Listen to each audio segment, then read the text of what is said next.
Holy cow, this is supposed to be the smallest bedroom in the house? Then how is there an entire f***ing tank in here?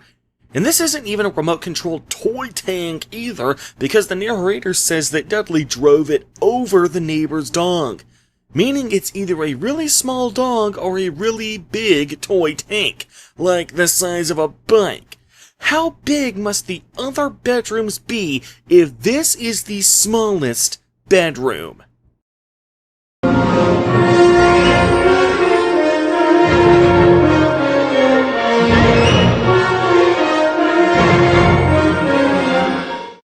Spoiler warning. This is an in-depth retrospective and story analysis of the entirety of the Harry Potter books, one chapter at a time. If this is your first video in the series, it is highly recommended that you begin watching this series from the beginning, which you can do by going to the playlist that I provide right here. Okay, now that everyone is all caught up, let's continue. So Harry has been let out of his cupboard 1 year later. And yes, it was a year, as I explained in the last episode of this retrospective series. He prefers to spend his time wandering the streets of Privet Drive, which begs the question. You'd think that Vernon and Petunia would have chores for him to do, don't you think? Anyway, while he's out wandering the streets, he's thinking about the tiny sliver of hope he'll have when summer finally ends. He'll be going to a different school than Dudley, and for the first time in his life, he might be able to make a friend. Anyway, spending an entire year in the cupboard has suddenly given Harry a bit of a backbone.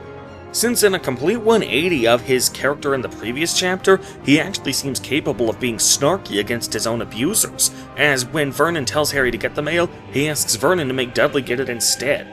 I'm sorry, but that just bothers me. Just last chapter he was timid and modest, possessing precisely zero self-esteem, befitting someone who had been abused all his life, and we are given no explanation whatsoever for his sudden boost in self-confidence.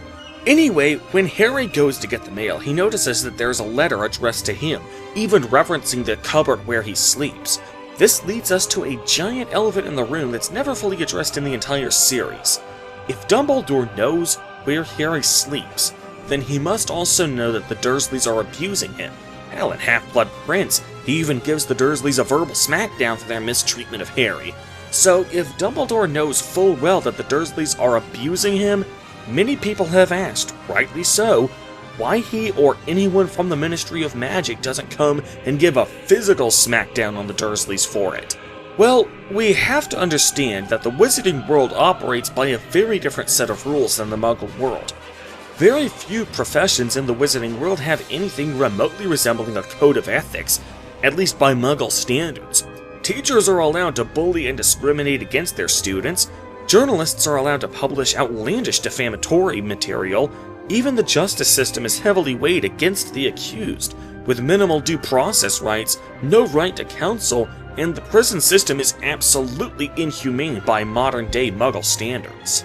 So it should come as no surprise, at that point, that the Wizarding world hardly has any real laws or standards regarding child abuse.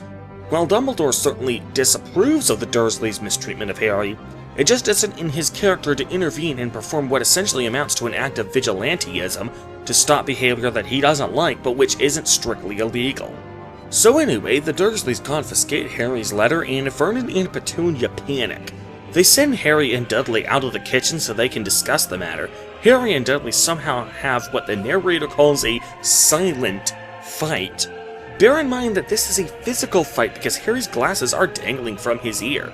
So, how is it silent? Well, anyway, Petunia suggests that they write a letter rejecting the invitation, but Vernon assumes that wizards have no common sense, so he instead says that they'll just ignore the letter. Later that day, Vernon visits Harry in his cupboard and moves him up to the smallest bedroom upstairs. Harry says that he would rather be back in his cupboard with his letter than up here without it. I always found that baffling. How does Harry know that this letter was worth staying in his cupboard over? I mean, it was worth staying in his cupboard over, but Harry doesn't know that yet? Over the next few days, Hogwarts makes multiple attempts to send the letter to Harry, sending increasing quantities to Harry in the hopes that he'll be able to swipe one of them. However, as letters become more numerous, Vernon's attempts to keep the letters from being delivered only become more and more ridiculous. From waiting at the cat flap in the morning to boarding up the cat flap, to completely boarding up the entire fucking house. Meanwhile, Dudley expresses just as much interest in reading the letters as Harry does, so I have to wonder why this isn't the one time Harry and Dudley are putting their differences aside and working together to secure one of them. I guess J.K. Rowling felt that Harry was so against the idea of working with someone he doesn't like that Harry doesn't even consider the idea. I wonder if this was intentional or not, as Harry's refusal to ask for help from anyone but his closest friends will actually be an obstacle to his goals for the rest of the series. Eventually, Vernon decides to go into hiding for a few days. They spend the night at some randomly chosen hotel, but even then, the letters continue to get delivered. At this point, Petunia suggests throwing in the towel, but Vernon is having none of it. As a last resort, Vernon takes up residence in an abandoned shack on some remote island. However, the narrator is inconsistent with how close it is to the shore. At first, Harry is able to identify it as a shack, meaning it must be close enough that Harry can see it. But then, the narrator says that the boat ride there took a long time, and 2 chapters from now, Hagrid will use magic on the boat ride back to the mainland to make sure the boat goes faster, suggesting that the island was way off in the distance near the horizon. But if it were that far away, how would Harry be able to identify it as a shack before he even boards the boat to go there? Well, anyway, Vernon thinks he's got Hogwarts by the balls at this point. Harry can't sleep because he was forced to lay on the floor and without any blankets, so instead, he counts down the minutes until midnight when his 11th birthday will happen. I love the way this section of the chapter is written. Harry counts down the minutes, but then pausing to have various thoughts.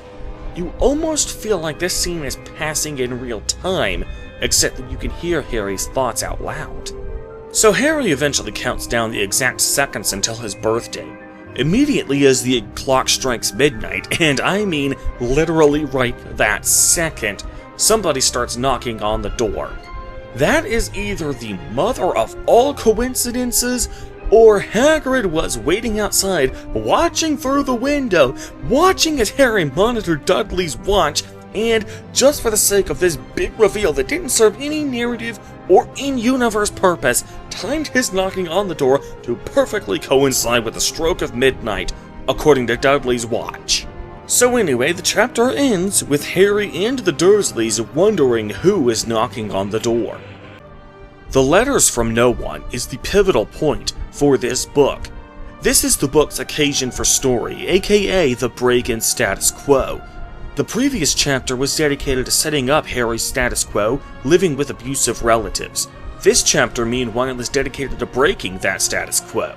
For those who aren't avid readers, a break in status quo is actually pretty essential to any story, because the break is what sets up the occasion for story in the first place. As Alfred Hitchcock once famously said, stories are just life with the boring parts taken out. If you think about your favorite movies or even video game stories, you'll notice that there's a handful of moments right before the plot actually begins that set up the status quo for that universe, just so that that status quo can be broken. In Willy Wonka and the Chocolate Factory, there's a few scenes that build up how mysterious and secret Wonka's factory is, which sets up for the break in status quo when Wonka opens his factory. In Skyrim, we get a few moments of exposition about the Civil War in Skyrim, which has become the new status quo for Skyrim in the preceding months, just before that status quo gets broken by Alduin's attack. The list goes on and on. Here's a fun game. Go and re-see your favorite movies, reread your favorite books, and replay your favorite games with this knowledge in mind.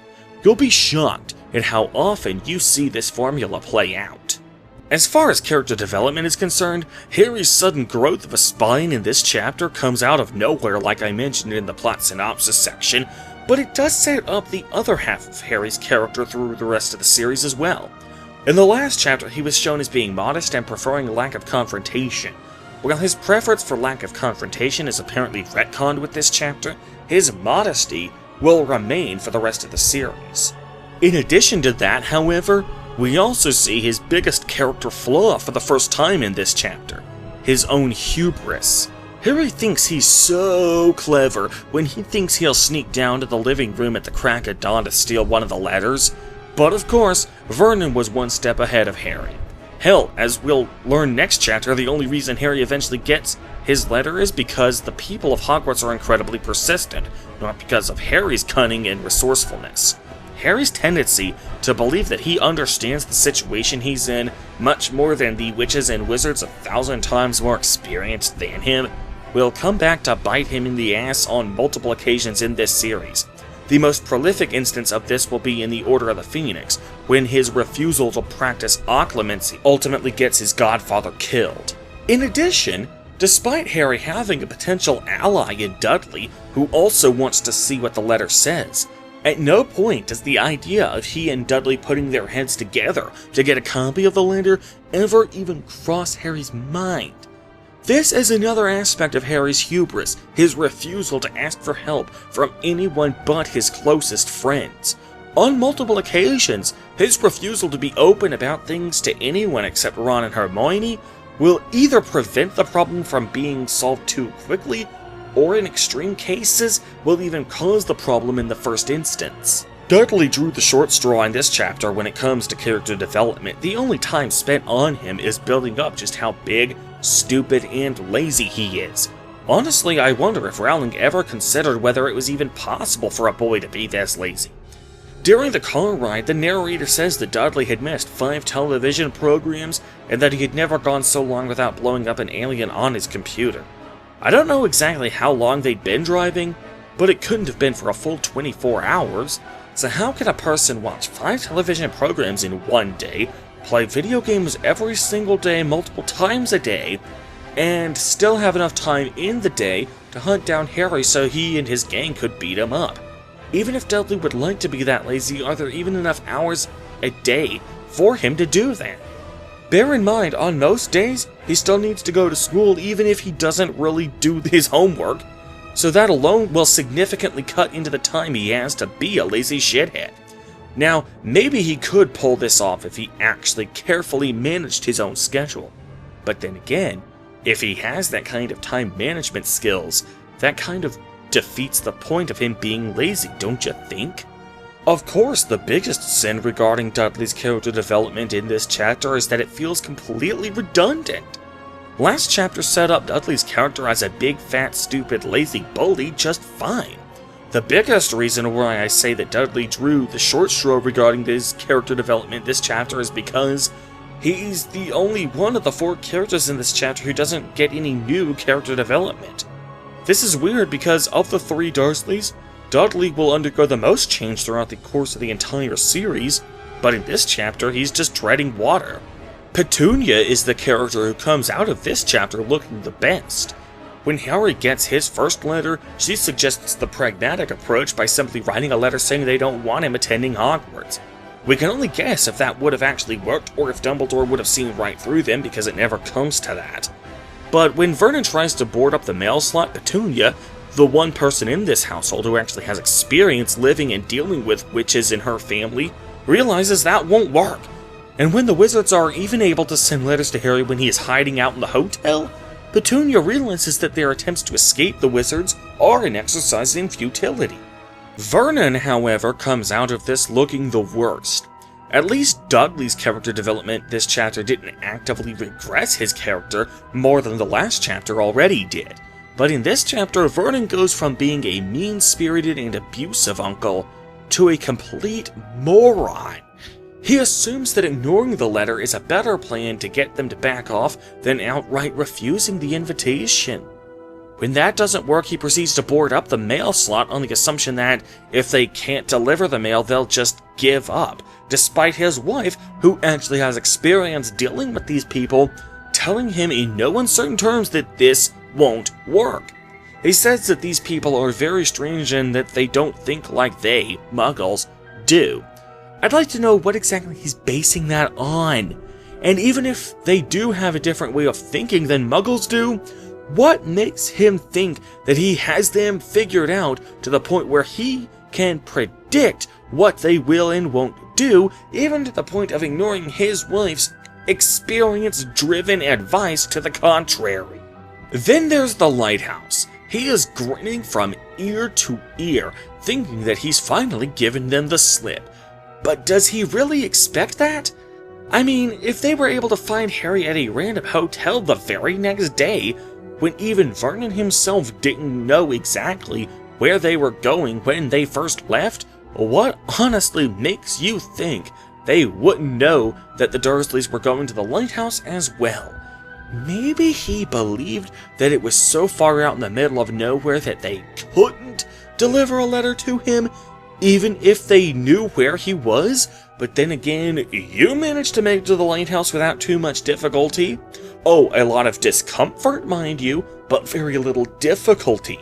So what honestly makes you think that the wizards won't have a means of doing the exact same thing?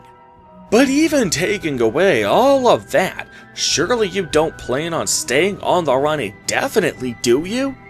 So let's assume you manage to avoid getting a letter for a day. What do you expect them to do then? Just admit defeat and stop delivering the letters? After only a single day of failure?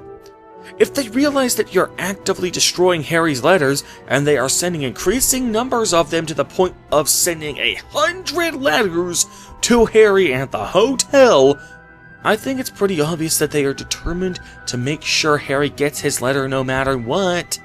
Now, in Vernon's very limited defense, we will learn next chapter that the letter contains a sentence that says, "We await your owl," aka his response to this letter, by no later than July 31st. When Vernon read the first letter, perhaps he noticed that sentence and took it to mean that if Harry's reply didn't come before then, it would be too late for him to enroll. So he didn't have to make them give up per se. He just needed to keep the letters away from Harry until June 1st, at which point him getting one of them won't matter. However, in addition to that being completely inconsistent with his actions during this chapter, for example, he outright says at one point, if they can't deliver them, they'll just give up. I also highly doubt that Dumbledore would not have granted an exception for Harry when his abusive, exceptionally rhabdophobic relatives actively prevent Harry from getting it. Besides, in the next chapter, Vernon still tries to stop Hagrid from telling Harry that he's a wizard, so it's clear that Vernon's long-term goals are to keep Harry from ever even finding out that he's a wizard in the first place. So his plan can't possibly be simply to force Harry to miss the deadline. So yeah, all in all, Vernon's underestimation of the wizards' resourcefulness, as well as his assumption about their complete lack of common sense, is absolutely baffling in this chapter. What's even more baffling is that none of this really seems all that necessary to the plot. I mean, did we really need an entire chapter dedicated entirely to Hogwarts attempting and failing to deliver the letter to Harry? Why doesn't Hagrid just come and deliver the letter to Harry in person the first or second time it doesn't get delivered normally? It's for that coincidence moment at the end of the chapter when Hagrid starts knocking on the door the exact second the clock strikes midnight on Harry's birthday, isn't it? Frankly, I think the story could have done without that little gag.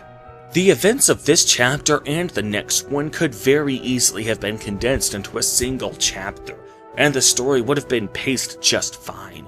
Considering that this is already the smallest book in the series, it's not like this book is infamous for padding. But that's what this chapter is in a nutshell. 90% padding. Some of it is essential to the overall plot, but the parts that are essential could easily be told to the reader in a fraction of the pages this chapter actually takes up.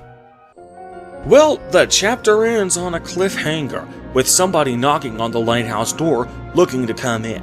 Next time, we'll meet the man who is just outside the door when I review Chapter 4. The Keeper of the Keys. For the time being, however, if you enjoyed this analysis, be sure to like this video, share it with your friends, and don't forget to subscribe for more in-depth story analysis videos and hilarious Let's Play shenanigans. In the meantime, however, I am Maester Thorn, and I will see you guys later.